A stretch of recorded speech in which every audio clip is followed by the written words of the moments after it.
Já alguma vez pararam para pensar o que aconteceria se, de um dia para o outro, a vossa vida desse uma volta completa e vocês se vissem sem a autonomia que sempre valorizaram? É uma ideia assustadora, não é?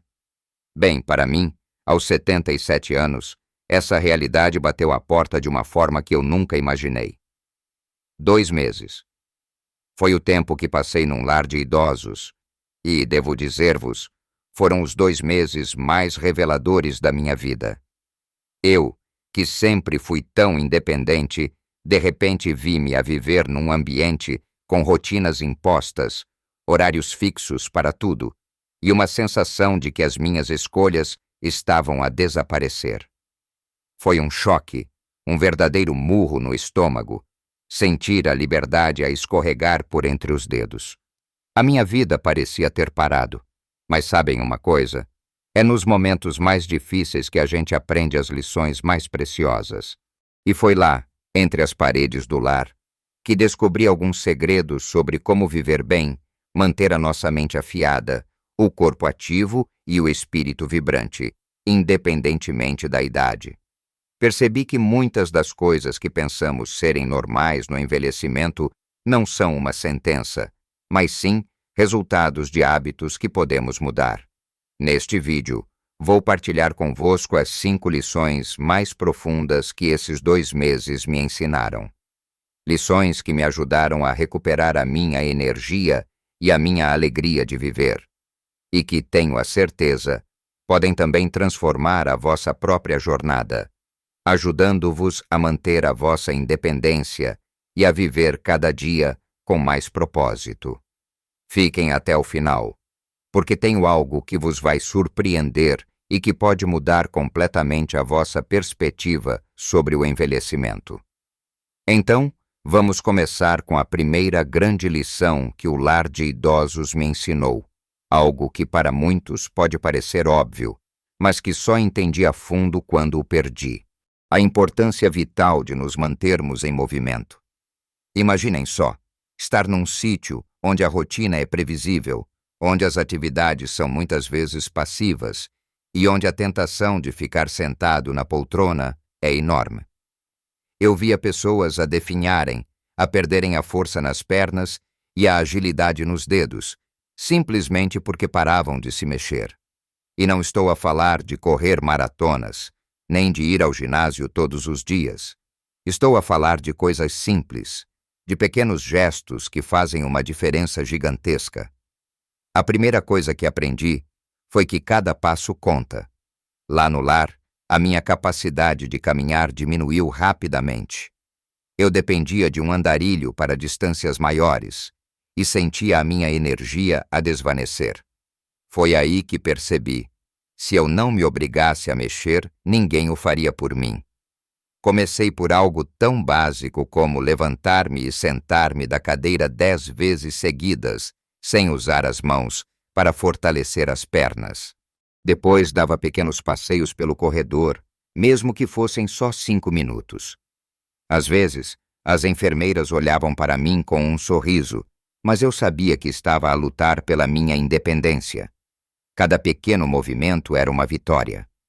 Em Portugal, gostamos de uma boa caminhada, de ir à padaria a pé, de passear no jardim, e muitas vezes, com a idade, achamos que isso é demais. Mas não é.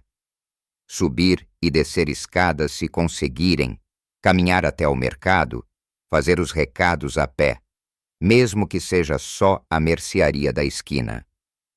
Pequenos gestos, como esticar os braços e as pernas enquanto vem televisão, ou levantar-se para ir buscar um copo de água em vez de pedir a alguém. É a consistência, mesmo em pequenas doses, que mantém os nossos músculos fortes, a nossa circulação a funcionar e a nossa mente alerta. Pensem na prevenção de quedas, por exemplo. Uma das maiores preocupações dos idosos. Fortalecer as pernas e melhorar o equilíbrio através de exercícios simples é como construir uma muralha de proteção. Não é preciso muito, apenas a vontade de não parar. E a minha experiência no lar mostrou-me que essa vontade é tudo. A segunda lição que se liga diretamente à primeira, tem a ver com o que colocamos no nosso prato e como isso afeta a nossa energia e a nossa capacidade de nos movermos.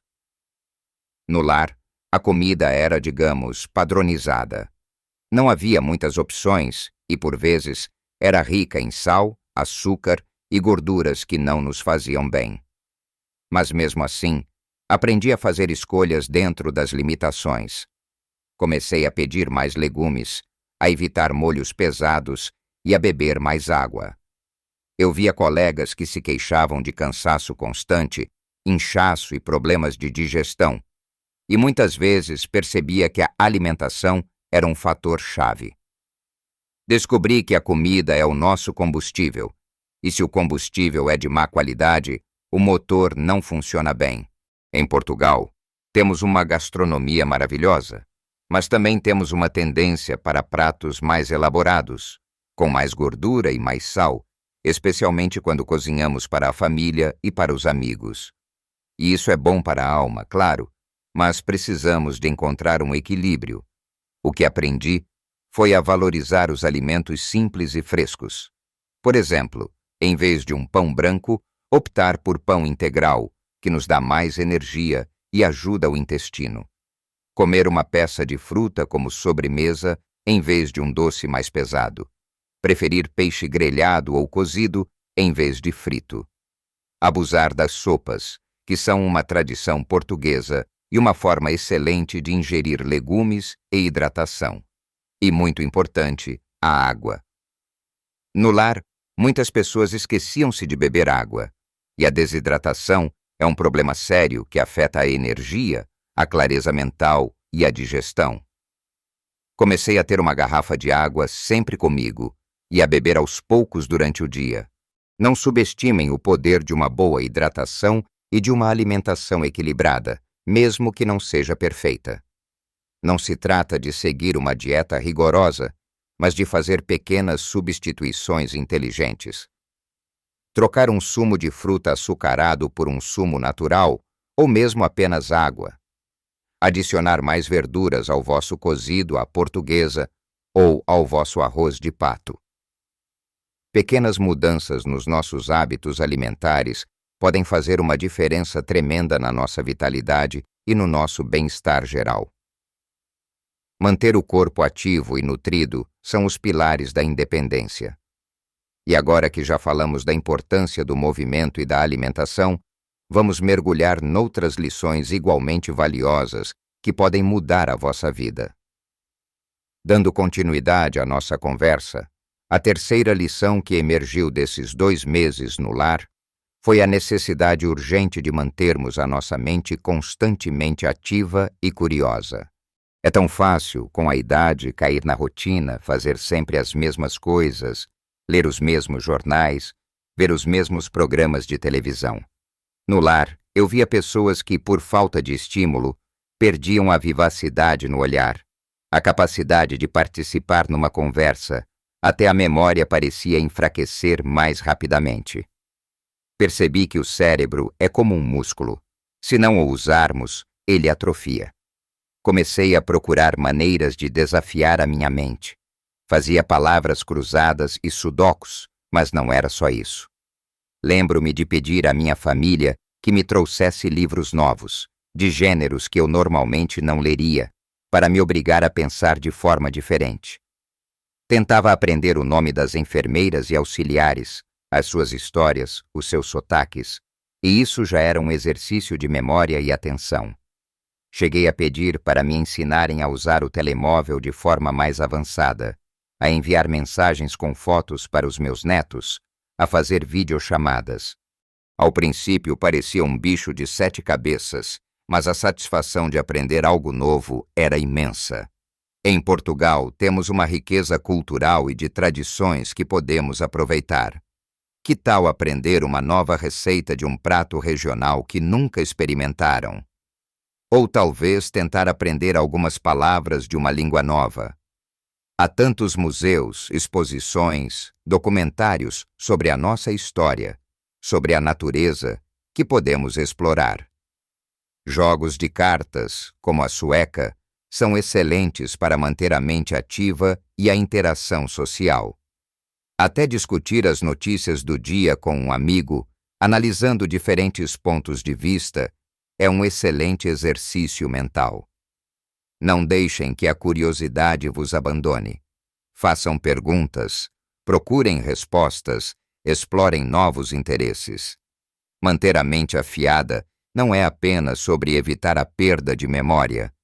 É sobre manter a chama da vida acesa, a capacidade de adaptação e a alegria de descobrir algo novo a cada dia.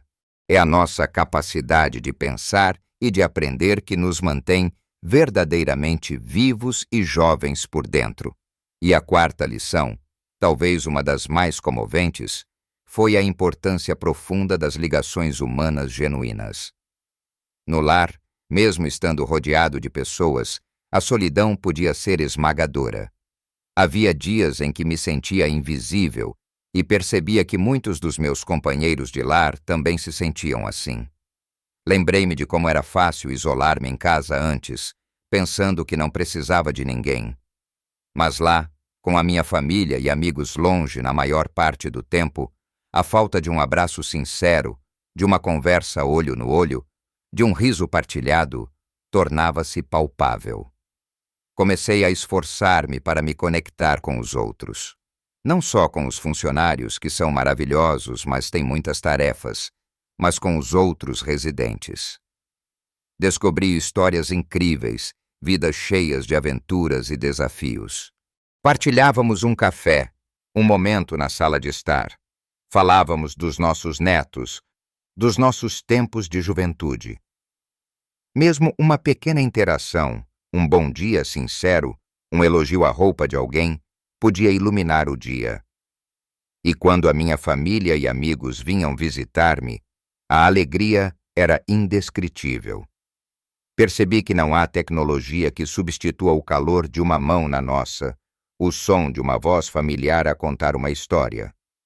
Em Portugal, somos um povo caloroso, gostamos de estar juntos, de conviver à mesa, de ir à tasca para uma conversa. Mas, por vezes, a rotina e o cansaço afastam-nos. Façam um esforço consciente para manter e nutrir as vossas amizades e laços familiares. Liguem para aquele amigo ou familiar que já não veem há muito tempo. Marquem um café com a vizinha. Vão à missa, ao centro de dia ou a um grupo de voluntariado, se vos fizer sentido. Procurem oportunidades de interagir com pessoas de todas as idades. Os netos são uma fonte de alegria inesgotável, mas também os amigos mais novos podem trazer novas perspectivas e entusiasmo. Não subestimem o poder de um abraço, de um sorriso, de um ouvido atento. A ligação humana é um bálsamo para a alma, e a sua ausência pode ser tão prejudicial quanto a falta de exercício ou uma má alimentação. É o que nos dá propósito, pertença e uma razão para acordar com um sorriso. Manter a mente ativa e o coração conectado são essenciais para uma vida plena. E agora, vamos para a última lição, que para mim foi a chave para retomar as rédeas da minha própria vida. E chegamos à quinta e última lição, aquela que para mim foi a mais libertadora de todas, o verdadeiro segredo para não apenas sobreviver, mas florescer em qualquer idade.